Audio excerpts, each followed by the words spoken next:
ប្រជាពលរដ្ឋមួយចំនួនដែលរស់នៅជិតទំនប់ប្រទាក់ក្រឡាក្នុងស្រុកទឹកឈូខេត្តកំពតប្រកបរបរដាំត្រកួនវិលជុំជាលក្ខណៈគ្រួសារដើម្បីរកចំណូលបន្ថែមសម្រាប់ជីវភាពការដាំត្រកួនវិលជុំគឺជាបច្ចេកទេសចែកដីជាច្រើនរងដោយដាំដេញថ្ងៃគ្នានិងដកប្រមូលផលបណ្ដាក់គ្នានៅពេលកសិករដករោងទី1ប្រមូលផលរួចពួកគាត់ដាំគ្រាប់ថ្មីជំនួសលើរោងទី1នោះភ្លាមស្របពេលដែលរោងទី2និងទី3កំពុងលូតលាស់ជាបន្តបន្ទាប់ការធ្វើបែបនេះបង្កើតបានជាវត្តមួយដែលធ្វើឲ្យយើងមានបន្លែដកប្រមូលផលបានជាប្រចាំឬរៀងរាល់2ទៅ3ថ្ងៃម្ដងដោយមិនខកខាននិងមិនបាត់បង់ប្រភពចំណូលជាប្រចាំឡើយ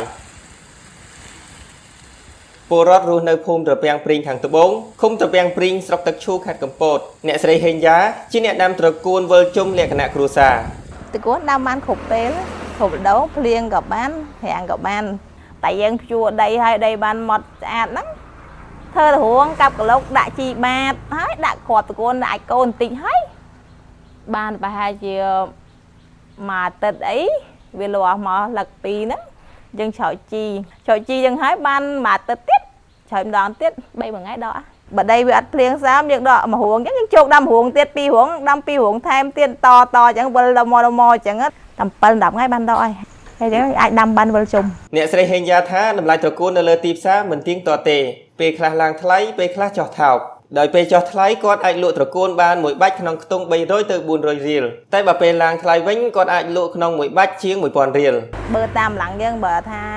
យើងអត់កម្លាំងយើងដកបានតាមលទ្ធភាពខ្ញុំបងខ្ញុំលក់ឲ្យខ្លួនឯងតែអញ្ចឹងយើងអត់កំណត់ខ្លួនឯងដាក់បានប៉ុន្មានយកប៉ុណ្ណឹងបាន100ដុំ100ជាងដុំអញ្ចឹង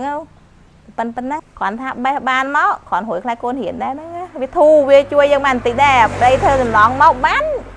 យើងទុកទិញអីអានេះគ្រាន់តែធូរបានរាល់ថ្ងៃចាយរាល់ថ្ងៃបើថាត្រឹមទិញប៊ីចេងទឹកត្រីអីមួមចំណែកឯប្តីប្រពន្ធចំណាស់មួយគូនៅភូមិបោះញិញឃុំកូនស័ព្ទស្រុកទឹកឈូខេត្តកំពតដែលជាអ្នកដាំត្រកួនវិលជុំដែរនោះគឺអ្នកស្រីលឹមគៀនិងលោកផោងផានពួកគាត់មិនមានកូនចៅទេមានតែក្មួយដែលតែងតែផ្ដល់ថវិកាមួយចំនួនជូនគាត់ហើយគាត់ត្រូវការចំណូលបន្ថែមទើបដាំត្រកួនអាក្មួយគេថាអត់បាច់ធ្វើគេចាំគេថាបាច់ធ្វើទេចាស់ហើយបើតែយើងនៅធ្វើកើតចេះធ្វើ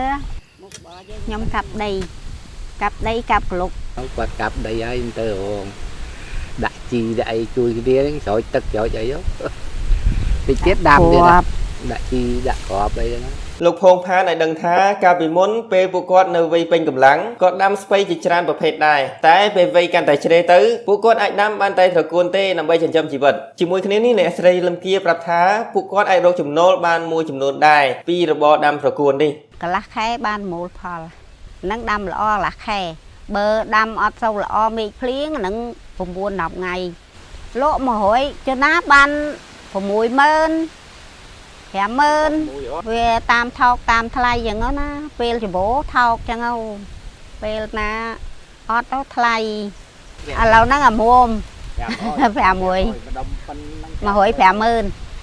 ដុំចឹង500មេឃុំកូនស័ព្ទនិងមេឃុំត្រពាំងព្រីងបានឲ្យដឹងថាប្រជាពលរដ្ឋដែលប្រកបរបរដាំត្រកួនវិលជុំនៅឃុំទាំងពីរនេះសរុបមានចំនួនប្រមាណ700គ្រួសារដោយក្នុងឃុំកូនស័ព្ទមានចំនួនជាង70គ្រួសារនិងឃុំត្រពាំងព្រីងមានពលរដ្ឋខ្ទង់100គ្រួសារកំពុងដាំត្រកួនវិលជុំលក្ខណៈគ្រួសារឃើញជាពលរដ្ឋដាំវិលជុំវាឆាប់បានលក់វាឃើញមានចំណូលដាក់ច្រើនហើយណាឬគាត់ដាំបានល្អដូចជា20ថ្ងៃអីជាងហើយគាត់អាចដកបានលក់ហ្នឹងជាបន្តបន្សំទៅមិនអីនេះគាត់ដាំសពគ្រប់មិនតគួនណាខ្លះដាំបន្លែខ្លះសពគ្រប់ដែរហ្នឹងបើដាំតគួនហ្នឹងដូចជាវិលជុំហ្នឹងភាគច្រើនហ្នឹង